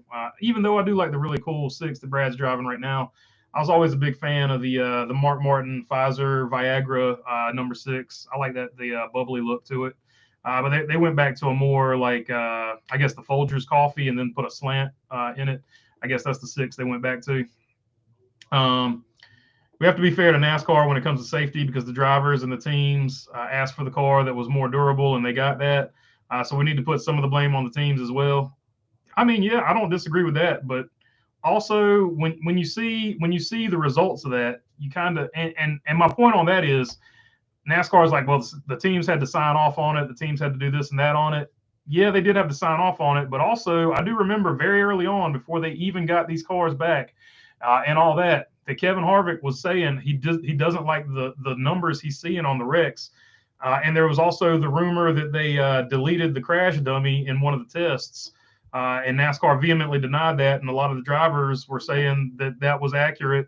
And that's when Kevin Harvick came out and said he didn't like the numbers he was seeing, the crash numbers he was seeing on the dummy that they deleted in one of those wrecks. So this has been an issue, even at least to Kevin Harvick. We know at least as far back as Kevin Harvick before it ever hit the racetrack that Kevin Harvick was worried about these impacts. Let's see. But I mean, to be fair to NASCAR, the teams did. I mean, the teams did have some type of approval process, at least for the parts and pieces going on it. We know that, and they did want a more durable car. They wanted it to be more cost effective, but also I don't think they want their drivers hurt. So we need to all work together to get the car safer. I'm not trying to bash NASCAR. I've got this whole channel trying to bring more people to NASCAR for them to like it. It just, unfortunately, this season, as far as safety goes, has not been a good thing. And that last race was an absolute poo show. So just a bad week. I can't sit here and sugarcoat it because that's just not me. But hopefully they'll get it figured out going forward. Is Matt DiBenedetto running the reverse paint scheme on his truck for the rest of the season or not? Douglas Serrano asked. I don't know. I don't know if he's doing that for the play. I think he did that for the playoffs. So I think it might. I don't know. I'm just guessing. I'm thinking he's doing that for the playoffs.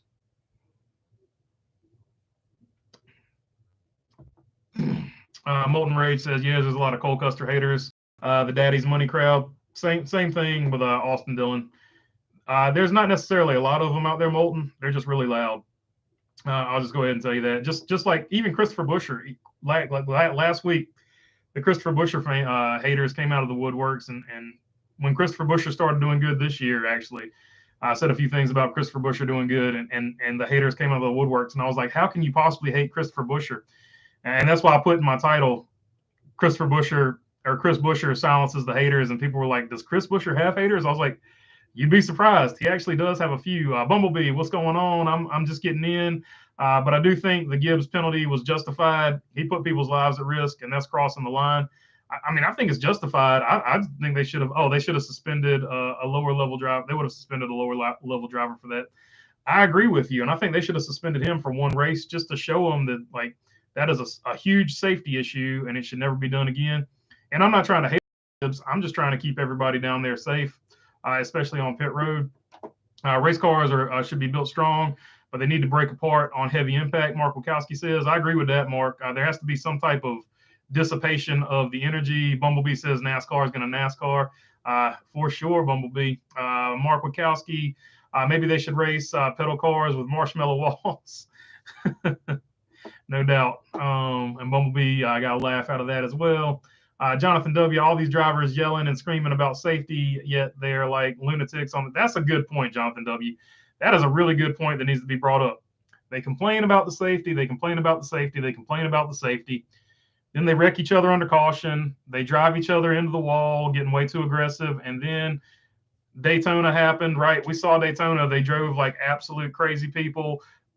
Outside of the rain wreck, even before that, they were driving like absolute lunatics. So I agree with that, Jonathan W. There is a lot of hypocrisy there. They complain about the safety, but then they run into each other on the track. So that is a very fair statement to make. T-Van, I just saw Gibbs snatch up Denny. Something went down during that conversation. I'm gonna have to look that up, man. That's the second person that said that. I missed that.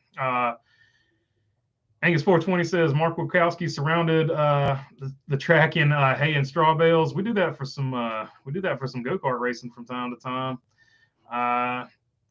Bumblebee says T-Van, he was probably telling them not to say anything to get him points. Oh yeah, that's a good point. Denny was fired up, and understandably so. Yeah. Non-NASCAR said the 75th anniversary. Let's go back in time. Safety away, said Jonathan W. Funny, but it's not funny, no doubt. Stevie Ray says, what's up, man? Did you listen to Dale Jr. last week? Talk about parts and tires. We're looking for an indestructible car, which in turn makes for a very boring race. I thought the last two races were very good. I thought they've had good finishes, Stevie Ray, but the race itself, yeah, the tires, like if the tires, indestructible cars with tires that won't last 30 laps. Yeah, I mean, he does make a good point about they want indestructible cars, and indestructible cars are not fast. Every time. Craig's going to call me every time I'm live streaming. There's no doubt about it. Back in the day, you actually had to your motor and tires, not now. You actually had to mount your motors and tires, and I guess build your motor and mount your tires, says Stevie Ray. Yeah. Back in the day, you had to do a lot of stuff, and it's just gotten so far removed. You got so many specialists now that that's part of what has gone wrong with this deal. Just there's a bigger disconnect. There's a lot more pay drivers now than there were back in the day, and there's a lot less drivers that worked on their cars and worked their way up. There's not as many blue collar guys as there used to be, I guess is what I'm trying to say. So there is a disconnect as far as that goes. There's no doubt about it. And that's more than anything, like they want to point all these little things that have hurt the sport. The biggest thing that's hurt the sport is you don't have a blue collar guy. Like there's don't get me wrong, I don't have anything wrong with a guy that's well off racing. I pull for Austin Dillon. Austin Dillon's well off.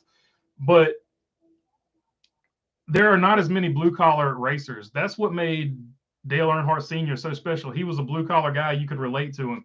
Like a lot of people, there's a lot more people that grow up blue collar, paycheck to paycheck than there are that grow up rich. And when you see nothing but drivers you can't relate to, that more than anything has hurt the viewership and how many people watch the sport. It's not anything else that they keep pointing to, like, oh, we need a playoff or this, that, and the other thing. No, you need more relatable drivers. And that's the one thing that F1 hit on with their Drive to Survive. They made their drivers, you might not be able to relate to any of those drivers, but now you've seen enough of them. You've seen at least one driver in Drive to Survive for F1 that you're like, I kind of like this guy, because now you know what he looks like, you know what his personality is, and that's a big thing NASCAR is missing.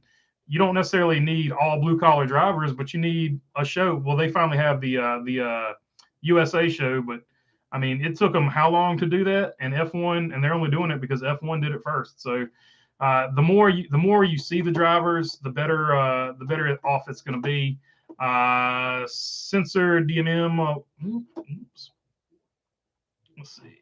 What do you think of Kyle constantly DNFing? Also, Kyle's 2023 comments. Well, this time it appears to be on Kyle. He was trying to get a little too much out of the car. It wasn't handling very well. Well, I guess you could say that, it depends on, like, if you think that Joe Gibbs is giving him bad stuff, or if you think that Joe Gibbs is giving him the R&D car, which is fair, given how he's performed recently. He had to overdrive it. So, I mean, they're probably using him as the R&D guy. If you're coming at it from that perspective, they're probably using him as the R&D guy, trying to get better for next year, especially now that he's out of the playoffs. So I'm not gonna jump onto the conspiracy train without like some actual hard facts, but it doesn't look good for him. And Toyota coming out and making their statement only added fuel to that fire. So I'm not saying they're not doing it. I'm just saying, unless I get some concrete like audio tape that, yeah, we're trying to get this guy, but they're not going to give him the best stuff to send him out with, especially because he's not in the playoffs anymore. And he was probably getting the fourth best stuff anyway. Like when they took I think he started getting lesser equipment when they took Adam Stevens away from him, or when Adam Stevens and him split. I think that was sort of, if you want to look at the beginning of the end, that was probably the beginning of the end, in my opinion. I have no inside knowledge on that. That just seems like it to me, because they didn't replace him with a veteran crew chief. They gave him the youngest crew chief in the lineup, and that's typically not what you do with a veteran driver. To me, if you're going to put a finger on it and say a moment in time when it started to go south and go sour, that's probably the moment it started to go south and go sour with the Kyle Busch deal at JGR, if I had to guess. Bumblebee says what NASCAR needs to do is after the season ends, sit down with drivers and teams and figure out exactly what they need car-wise, safety-wise, and put all those suggestions in motion. Yeah, I think they could do it right now. Like, they could do that right now and start getting some of that stuff in motion. But for sure, they definitely need to address a lot of stuff. And look, it's a new car. I didn't expect it to be perfect, but it is what it is. I didn't expect it to be this bad either. So hopefully they get it straightened out by next season. Jamie Thornton, Gibbs was probably smart, unlike Rick Hendrick. If Byron didn't get out and say, yeah, that's another good point too. I had the same problem with Bubba Wallace when he was driving for Petty, and he said he wrecked on purpose. Let me finish the statement. Tried to get out and hit him. He probably never got docked points. Good move by Gibbs. Awful move by Team Hendrick. Yeah, that's a really good point. You never want to admit you did it. Never, as far as to NASCAR, you never want to admit you did it, because once you admit you did it, you've removed all doubt. You said, hey, I did it on purpose. I'm guilty. And that's when NASCAR is going to hit you with a big penalty. They did the same thing to Bubba Wallace when he said he spun out on purpose. I think they took 20 or 50 points from him for doing that back in like 2019 or 2020. So it's one of those deals where you can do it. Everybody in the world can know you did it on purpose. NASCAR is going to turn a blind eye until you come out and just embarrass them by saying, yeah, I did it on purpose. And Bubba's was even worse, because he said, yeah, I did it on purpose. What's NASCAR going to do about it? NASCAR showed him what they're going to do about it. Same thing with William Byron. NASCAR showed you what they're going to do about it. So it was a good move by Gibbs. So that's what I missed. I didn't see that particular move when it happened, but that is probably what Gibbs did when he grabbed him. No doubt about it. That is definitely a good analysis there by Jamie. Angus 420 is the 2008 Brickyard 400. Yeah, it wasn't quite as bad as the Brickyard 400, but it's right up there next to it. Old Home Guy says Denny got Denny'd. Yeah, well, a lot of people remember Denny Hamlin. There was the Joey Logano one, the Matt Kenseth one, just the Chase Elliott one. So pick your rivalry. Denny Hamlin has had several rivalries, and that's part of the reason he's polarizing. Like, you either like Denny Hamlin or you don't.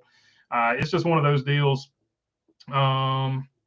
Is it bad? I went back and watched every video intro from the past year just to see an evolution of you saying next.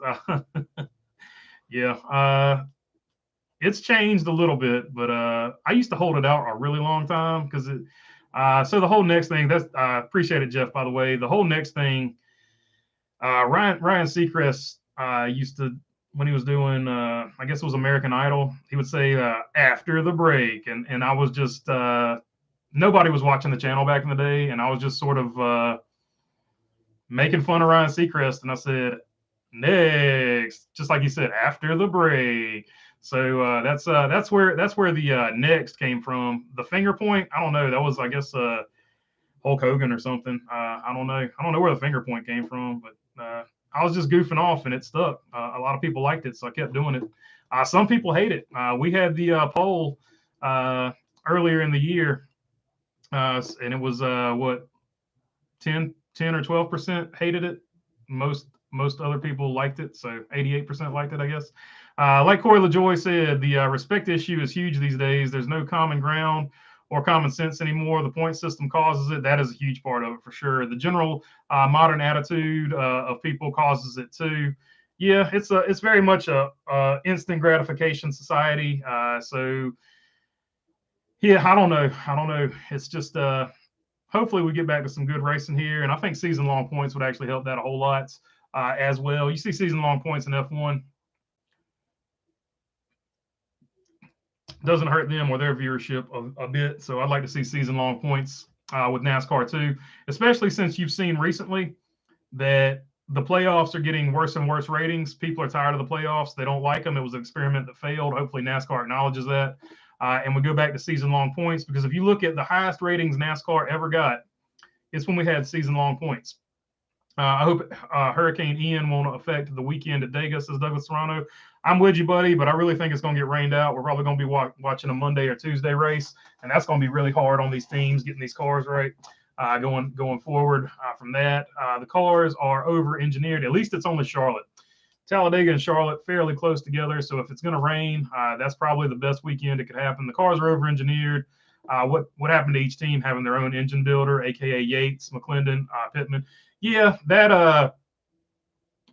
I think became just something the manufacturers started implementing. Even Hendrick and RCR merged not only the engine departments, but we learned recently they actually merged some of their setup stuff. All the road course setups this year have come from RCR, and that's why you see all the Chevrolet teams being really good at road courses, because that is a setup that came from RCR. Ryan Perez says Eric Jones, Ross Chastain, and Corey LaJoie are some of the last few blue-collar drivers in NASCAR. I agree with that 100%, Ryan Perez. No doubt about that. Let's give Goodyear a break, though everybody was complaining about not enough grip loss. They changed the compound to try to please everybody, but they got it wrong, says Jonathan W. Yeah, I'm not saying it's all Goodyear's fault, but Goodyear needs to acknowledge that part of it is their fault. NASCAR needs to acknowledge part of it's their fault, and the teams need to acknowledge that they're going way too low with air pressure. So everybody's got a piece of it. But I get tired of Goodyear saying, "Oh, it's just air pressure. It's just the teams with the air pressure." I get tired of that, because, like, for example, Martin Truex said all of his tires look good until the set that blew out, which leads me to believe there's some manufacturing defect that is very random. But once they find out they get rid of the randomness of it, they figure out where it came from. I think they will figure out what the problem is. Bumblebee says, because all it takes, because it's all take, got to get one or two extra points. The man beside me be damned. Yeah, there's no doubt about that, especially if you're anywhere near the front. People going from like 5th place trying to win the race. That's very, very much 15-year-old and late model behavior, and it's now happening in Cup, and it causes a lot of wrecks in every level, and that part of the system. Winning you're in, so people just wreck each other to win, almost like a video game. Joe Gibbs gave away his pit crew. Yeah, but that was after he did that, after he was eliminated. But that's a strategic deal. But for sure, that's also another thing against him. Denny Hamlin did pretty well with his pit crew all year, and ironically, like, Denny Hamlin gets the most speeding penalties every year. So it's sort of ironic that you're giving him the best pit crew, because he is notorious for getting speeding penalties. And the reason he gets speeding penalties is because he's trying to get the absolute most out of the race car, or out of those pit stops. So I mean, I appreciate what he's doing and why he's going for it. But it's sort of as far as at the time that it happened, probably the 20 car, because it was higher in points, should have gotten the pit crew, especially since you took the 20's pit crew and gave it to the 45, or the 23, but now it's the 45, because the 23 is now the 45. Couldn't get any more confusing. But the 20 car, you would think, because at that time they had the better postseason, you would think they would have got the 18's crew, but it is what it is. Toyota and Joe Gibbs make their decisions based on a hierarchy, and that's just one way of doing business, and that's the way they do it. Nothing wrong with it. They just go about their business a little differently than I would. Stevie Ray, also, we have to take innovation / cheating away. That's always been part of it. Yeah, the innovation is not what it once was. I'm sure there's still stuff they try to tweak. It's just not as much stuff to tweak as they could. It's basically just a spec car, and that takes some of the fun out of it for the people working on the car. You see a lot of guys, well, maybe you don't, but I see a lot of guys that used to work for bigger teams that just, they quit. They quit because they don't like this car, because it took all the fun out of the stuff that, they were trying to gain advantages on and stuff like that. There's a general consensus among the guys that work on these cars that they just hate them. They don't like them. There's nothing about them they like. So that's part of it too. Denny gave Larson a shot in the ace and blamed Kyle. Did the 5 come down a little bit? Yeah, that was a weird. I forgot about that one. That the end of stage 1. I'm trying to remember back exactly what happened.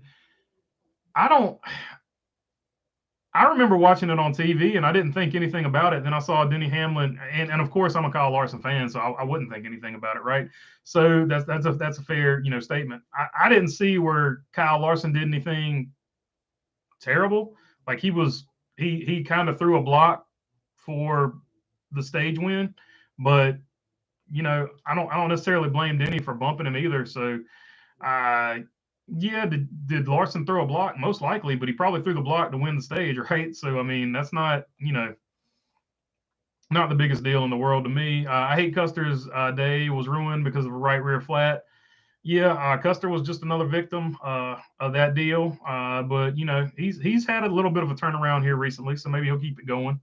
Michael Mack, my time has arrived. So happy for those without cable TV. We get the next 6 races in a row. Holy moly, Batman. It's on like neck bone. Yep, there you go.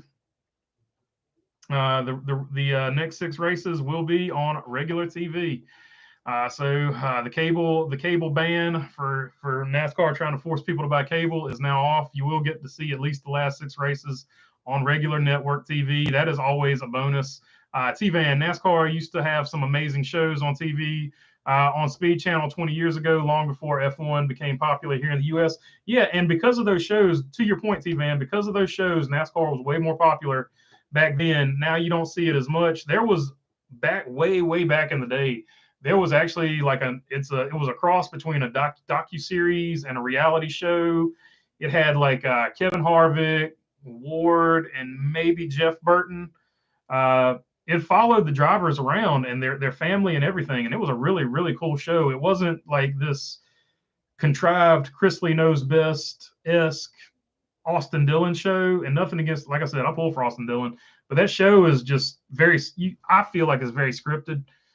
There's not a lot of realness to it, reality to it. It's just it's a Chris Lee Knows Best type reality show, if you're familiar with that. But this was more of a docu-series. You got into the lives of the drivers. Kyle Busch was actually on that show too, because when that show came out, he had just started dating Sam Sarsanella back in the day. She's now Samantha Busch. That was actually a really good. I can't remember the name of that show. That was a really good show. They need to bring that show back and run like reruns of it during the off season, because that was actually a really good show. Some of your major like Kevin Harvick and Kyle Busch were in it, and then you had some of your more veteran guys like I think the Burtons were in it, if I'm not mistaken. So that was actually a really good show. Definitely need to bring that one back. Mark Wachowski, Hamlin's biggest problem is Denny. Mark Wachowski, not a Denny Hamlin fan. Like I said, Denny Hamlin's polarizing. You either like him or you don't.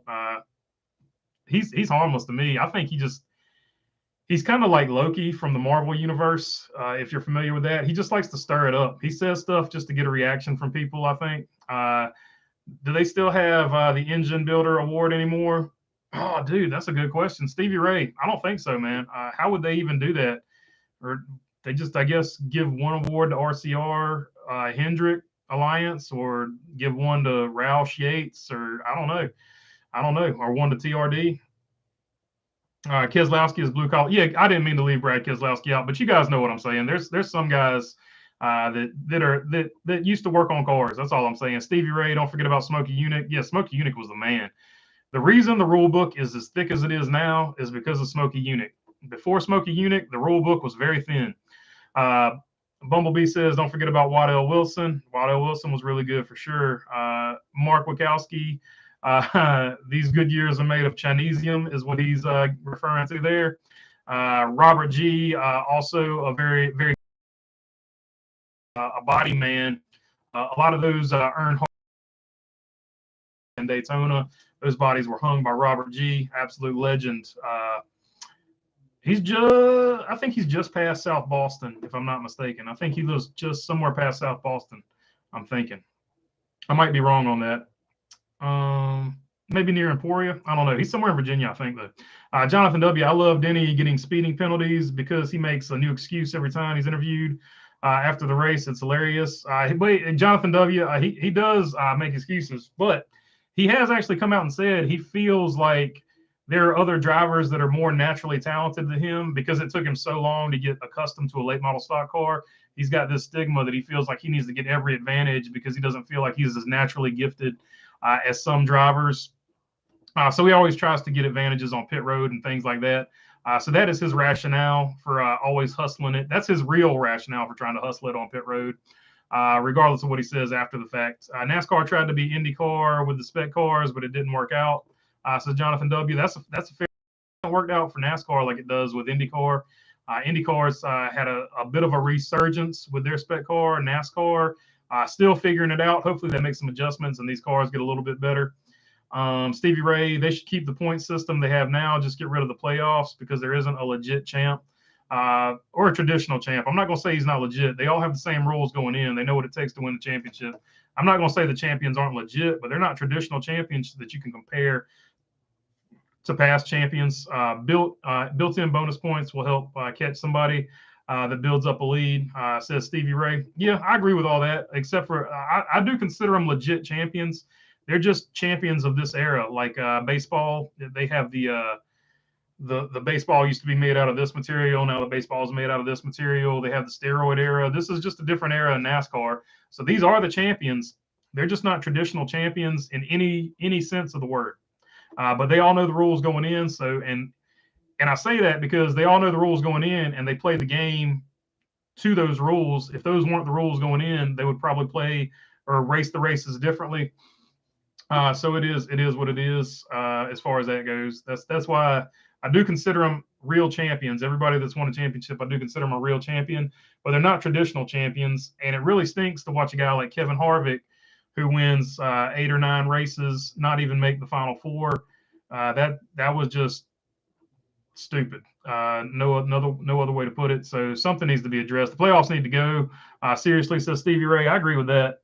I don't want to see any more playoffs myself, but there are some people that like them. So if you like them, you like them. I'm not going to sit here and lie to you and pretend like I like them. Spec anything sucks, says Mark Wachowski, except Spec Miata racing. That's fun stuff. Old home guy, Suitcase Jake would not be happy with these cars if he were still around, or maybe he would love it. I don't know. I do know a guy that was trained by Suitcase Jake. I actually found that out the other day, and I was like, man, I was talking to him. I was just soaking up all the stories he was telling me, man. It was so cool.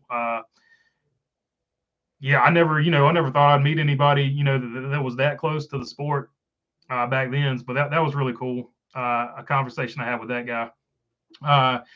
Molten Ray says, yeah, but the other thing that makes me annoyed about Custer's wreck is that they glossed over how hard he hit the wall because he hit it pretty hard, but he didn't really talk about it. I'm glad he's okay, but WTF? Yeah, like all these hits seem to be more serious than the hits of the previous car. Just to put it, simplify it. Douglas Serrano, NASCAR definitely needs to improve things on this new car. Yeah, no doubt about it. I agree with you there, Douglas. Mark Bukowski, I like Denny. He's a great racer. He has that edge to him. Yeah, like Denny Hamlin, the thing you miss about Denny Hamlin is how competitive he is, because people get caught up in what he says after the race or, things like that, what he says on Twitter. He's a Twitter legend. But people get caught up in stuff like that. Old home guy, NASCAR drivers 360. That was it, old home guy. Thank you, man. NASCAR drivers 360. If you can find like old episodes of that was actually a really good show. So you should check that out. The biggest problem, Mark Martin fan for life, the biggest problem to fixing the car during the season is getting all the teams the redesigned parts at the same time. That's a very good point, Mark Martin fan for life. But hopefully they get the safety aspect of it figured out. I'm going to wrap up here in just a few minutes. So get your last questions in if you haven't gotten them in yet. I was just thinking NASCAR has gotten way off base. They have gotten away from what made them the best racing on the planet. Yeah, I agree with that. I think if you go back, I think what NASCAR should really do is go back to the era that had the best ratings and look at what they had going on then. Like season-long points, You had TV shows, like lots of TV shows about the drivers, which they are addressing that. They have just built a huge, or moved into a huge new building for NASCAR media or whatever they're calling it. So they are going to address that part of it at least. But go back to season-long points. Let people meet these drivers outside of the racetrack, because it's not like it was back in the day when you could just go sign autographs after a race. Like you walk down on the track and get autographs. That's the other thing that built the sport back in the day. But now that that doesn't exist anymore, give us some type of TV show so we can learn who these drivers are, or just at least how they're going to be portrayed on TV, so you can find your favorites in a different way. Because like I said, a lot of these drivers you can't relate to just reading their background. Like you can't read this guy's background and be like, oh, I relate to him. But if you watch a TV show about him, you'll be like, oh, this guy likes to, duck hunt, or this guy likes to skateboard, like Ryan Blaney and Bubba Wallace. I remember the first thing I saw about those two, they showed a thing about them being friends, and Bubba was living in Ryan Blaney's house, and they went out and skateboarded. That spoke to a lot of my friends, because a lot of my friends who didn't necessarily like racing did like skateboarding, and they're like, well, I like these two guys because they skateboard. So stuff like that, you can find your driver that way, and it appeals. It will appeal to people who don't necessarily watch racing, just like that F1 documentary, The Drive to Survive, has done. People that don't even care about racing, they see the personalities of these race car drivers and like, oh, well, I think I'll watch F1 racing now because I like that dude. So I think that's a good strategy going forward for NASCAR as well. The people that like the playoffs are either new fans or casual fans, says Jonathan W. And even some of those casual fans don't like it. Like Donut Media, they're super casual about NASCAR, but they made a whole thing about how the point system doesn't make any sense, and how it's going to turn off fans because it's just not making any sense to normal people. And they have a pretty good point about that, because if you look at the playoff ratings this year, they're the lowest that they've ever been. Think about the ratings if they brought back year-long points. I agree with you, Jonathan W., no doubt about it. Where are you racing this week? Old Home Guy was going to be a Speedway, but it got canceled because of the incoming weather. They went ahead and canceled it early, just so none of the teams would. They're looking out for the teams. They didn't want any of the teams to leave and try to come here and try to squeeze it in. So that's where I was going to be this weekend, but that has gotten rained out. So I might have a rare off weekend. I don't know what I'll do. We'll have to see what happens here. I think NASCAR expedites the HMS appeal, so all the drivers know what the points are before Talladega. That would be cool.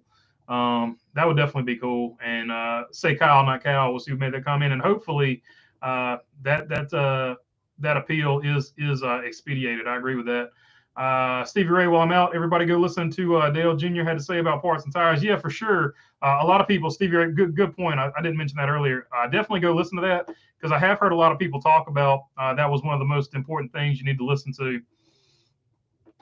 Daniel Hemrick, Molten Rage. Daniel Hemrick to Xfinity went from hero to zero. Then he went from an underdog champion last year to a guy that's struggling to compete.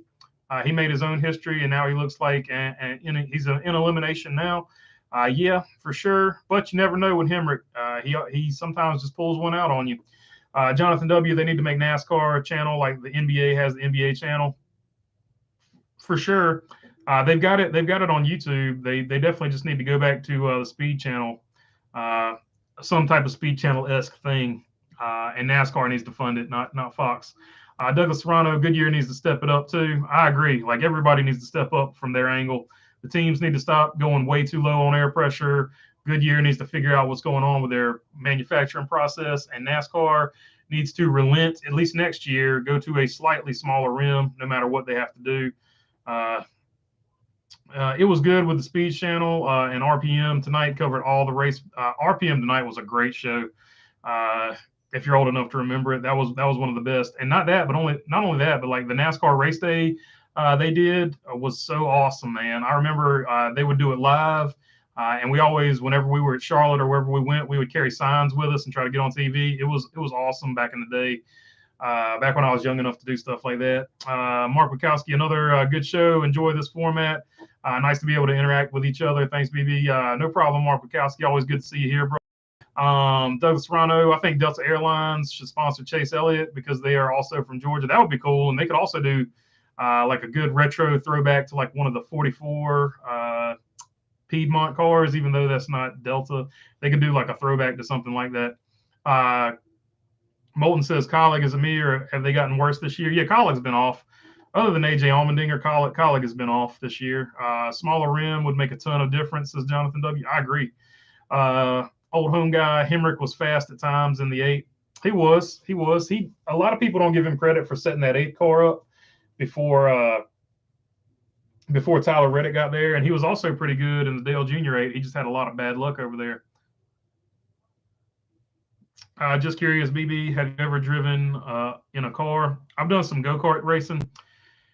I've not driven one of those in a race yet.